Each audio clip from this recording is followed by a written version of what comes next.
Ya, Allah ingin sampaikan bahwa kalau di awal masa dakwah sedang minta seperti ini, nanti umat itu tidak akan tersisa. Ya, seperti umat-umat yang sebelumnya, ya pernah berbuat zalim, kemudian nabinya meminta kepada Allah dihukum, hukum selesai.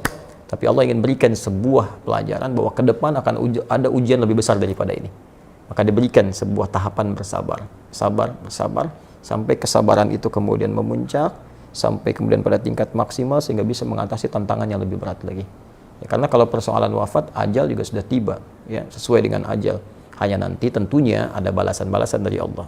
Ada yang karena tidak tahu, mungkin bisa dengan itu kemudian diberikan petunjuk untuk bertobat.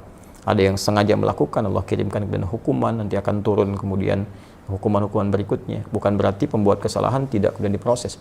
Ya, bisa diproses dengan hukum yang berlaku, tapi ada mungkin golongan-golongan tertentu yang tidak tahu dan ikut-ikut di dalamnya. Bagaimana hukum seperti itu? Bismillahirrahmanirrahim. Assalamualaikum warahmatullahi wabarakatuh. Alhamdulillah, wassalatu wassalamu ala rasulillah wa ala alihi wa sahbihi wa man wala wa ba'd. Saudara-saudariku, alhamdulillah kita berjumpa kembali. Semoga Allah subhanahu wa ta'ala senantiasa memberikan kesehatan pada kita, dan tentunya semoga Allah senantiasa membimbing hidup kita agar lebih baik dari hari-hari sebelumnya. Semua berdasarkan kehendak Allah subhanahu wa ta'ala. Kita tidak bisa menentukan apakah kita akan ke surga atau ke neraka. Wallahu a'lam, Allah yang tahu. Kita hanya dituntut untuk berikhtiar. Tapi ada dua syaratnya dalam Al-Quran. Ya, di Al-Quran surah kedua Al-Baqarah ayat 25. Allah berjanji dengan mengatakan, وَبَشِّرِ الَّذِينَ آمَنُوا وَعَمِلُوا الصَّالِحَاتِ أَنَّ لَهُمْ جَنَّاتٍ تَجْرِي مِنْ تَحْتِهَا الْأَنْهَارُ. Ya, dan Muhammad SAW berikan kabar gembira kepada dua golongan. Satu, orang-orang beriman. وَبَشِّرِ الَّذِينَ آمَنُوا, semua orang beriman. Kalimatnya menggunakan kata alladzina. Ya, itu disebutkan setidaknya 1080 kali dalam Al-Quran.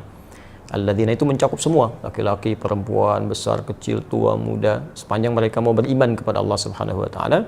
Kemudian keduanya, buktikan iman itu dengan memperbanyak amal saleh. Wa amilus salihat. Karena itu kalau teman-teman melihat karakteristik ayat-ayat Al-Quran, itu hampir selalu setelah kata amanu itu atau kata-kata iman dengan berbagai derivasinya, yu'minuna, amanu, dan itu setelahnya itu umumnya amal saleh. Ya, misal Quran surah 103 Al-Asr, wal 'asr innal insana lafi khusr illa alladhina amanu wa 'amilus salihat. Alladzina yu'minuna bil ghaib, iman, wa yuqimuna as-salat, amal saleh. Wa mimma razaqnahum yunfiqun, amal saleh. Ya ayyuhalladzina amanu, iman, kutiba 'alaikumus shiyam. Ya, itu amal saleh, puasa. Nah, jadi kalau kita berharap Allah memberikan kasih sayangnya untuk bisa memasukkan kita ke surga, maka jadi insan beriman, kemudian jadikan iman kita itu bisa membimbing kita untuk berbuat, mengumpulkan banyak amal saleh.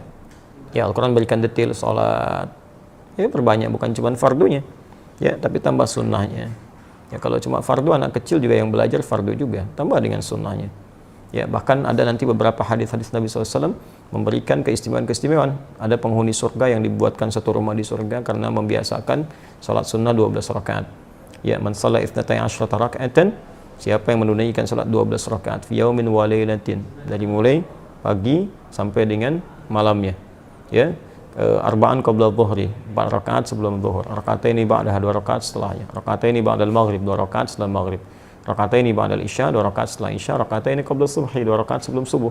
Jumlahnya 12. Sebelum subuh 2 rakaat, sebelum zuhur 4 rakaat, 6, setelah zuhur 2 rakaat, 8, setelah maghrib 2 rakaat, 10, setelah isya 2 rakaat, 12. Bunyalahu bihinna baitun fil jannah. Maka Allah akan bangunkan baginya satu rumah di surga. Masya Allah. Ya. Nah, jadi itu ikhtiar kita, usaha kita, perbanyak amal saleh, puasa, tambah puasa sunnah, baca Al-Quran dengan baik. Adapun persoalan ke surga atau tidak, Allah yang tentukan. Karena itu dalam setiap kesempatan kita selalu berdoa, bahkan terkadang kami saling mendoakan. Saya mendoakan orang lain mungkin mendoakan kita juga, dan selalu ditutup dengan kalimat insya Allah, jika Allah berkehendak dengan semua itu. Karena surga diraih dengan rahmat Allah Subhanahu wa taala, tidak dengan yang lainnya. Untuk mendapatkan rahmat itu kita berikhtiar lewat amal saleh. Ya, Allah taala a'lam bis-shawab. Coba kita lihat lagi. Bolehkah kita mendoakan yang jelek-jelek kepada orang yang menyakiti kita, Ustaz? Dan bolehkah kita bersyukur kepada Allah bila dikabulkan? Terima kasih sebelumnya. Apa yang mau didapat? Ya, kita share satu aja ya. Dalam Al-Quran itu ada ayat di Al-Quran surah ketiga Ali Imran ayat 128 sampai 129. Jadi saya berikan gambaran kisahnya dulu. Nabi SAW di awal masa dakwah itu kedatangan satu utusan, ya, dan mengatakan bahwa satu desa tuh masyarakatnya masuk Islam. Senang Nabi, lalu minta orang-orang itu untuk dikirimkan dai untuk mengajar. Dikirim oleh Nabi 70 orang, dalam riwayat disebutkan kurang lebih 70 orang penghafal Quran, ya, ahli Quran, orang-orang yang menguasai agama dengan baik pada masa itu, ya, dengan kadar yang mungkin didapatkan pada saat itu. Dikirimkan secara singkat. Ketika sampai di sebuah distrik namanya Bi'ur Ma'unah, ya, tiba-tiba ternyata orang-orang itu dianiaya, bahkan kemudian dieksekusi. Nah, Nabi mendapat kabar dari malaikat sedang menunaikan sholat. Ada beberapa versi riwayatnya, ada yang menyebutkan sedang sholat subuh, ada yang menyebutkan riwayatnya sebelum ruku, ada yang setelah ruku saat i'tidal, ada yang menyebutkan juga di sholat yang lain, ya. Intinya informasi itu sampai kepada Nabi, dan Nabi mendoakan, ya Allahumma la'an kita, Allahumma adzibhum, ya Allah tolong laknat Bani Fulan, ya, kemudian tolong hukum mereka dan seterusnya. Itu berlangsung selama sebulan.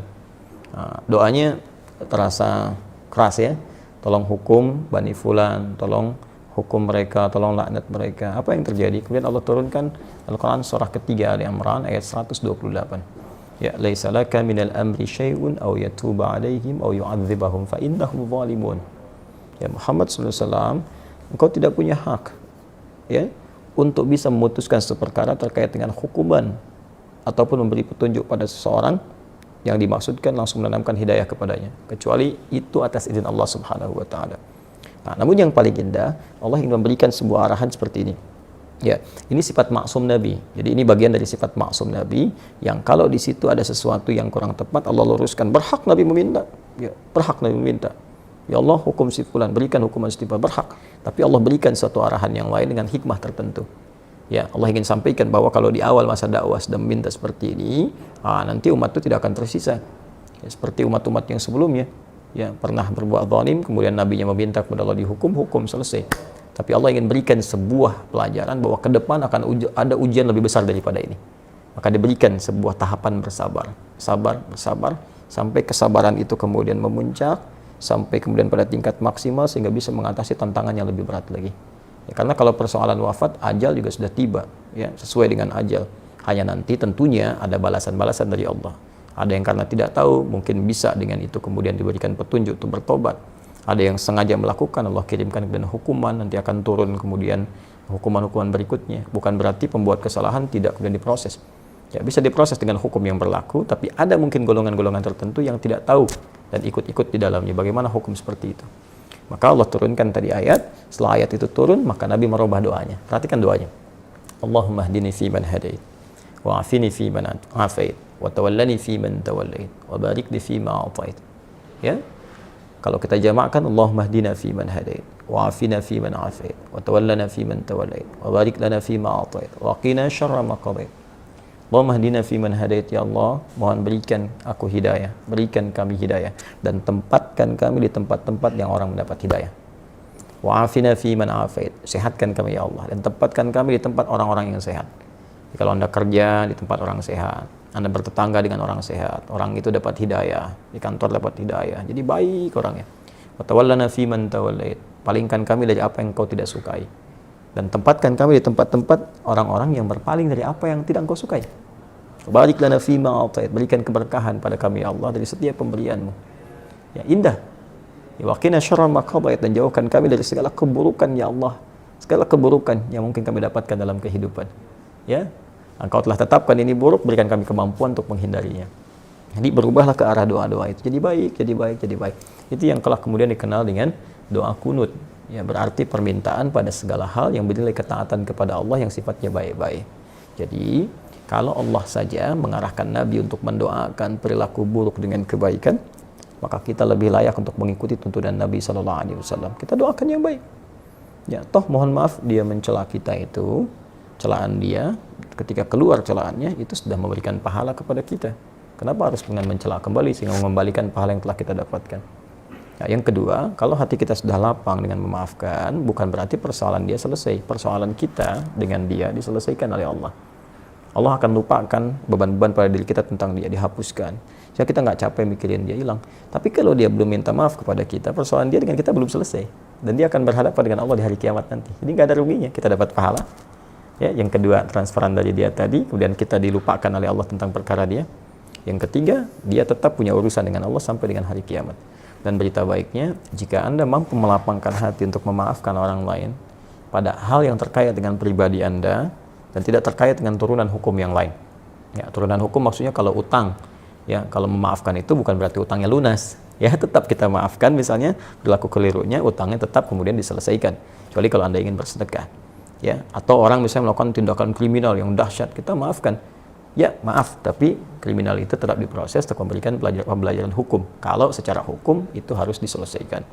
Nah, kalau Anda bisa lapangkan hati seperti ini, maka Allah janjikan di Quran surah ketiga Ali Imran ayat 133 sampai 134. Wasari'u ila magfiratin min rabbikum wa jannatin 'arduha as-samawati wal ardu u'iddat lil muttaqin.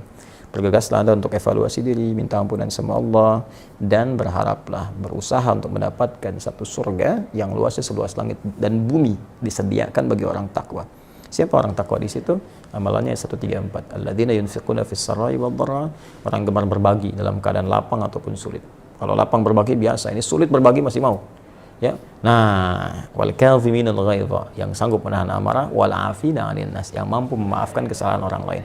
Allahu yuhibbul muhsinin, Allah cinta kepada para pelaku-pelaku kebaikan. Barangkali Anda lulus ujian yang lain, ujian sholat bagus, zakat bagus, tapi Allah ingin menguji Anda dengan hadiah terbesar, yaitu surga seluas langit dan bumi. Dapatkan itu, dan disitulah kesempatannya. Kalau hadiahnya kecil, mungkin ujiannya kecil. Hadiahnya power bank, mungkin ujiannya kecil. Tapi hadiahnya surga, setiap yang didambakan, masa harus tantangannya ringan. Semoga Allah memuliakan kita. Terima kasih. Assalamualaikum warahmatullahi wabarakatuh.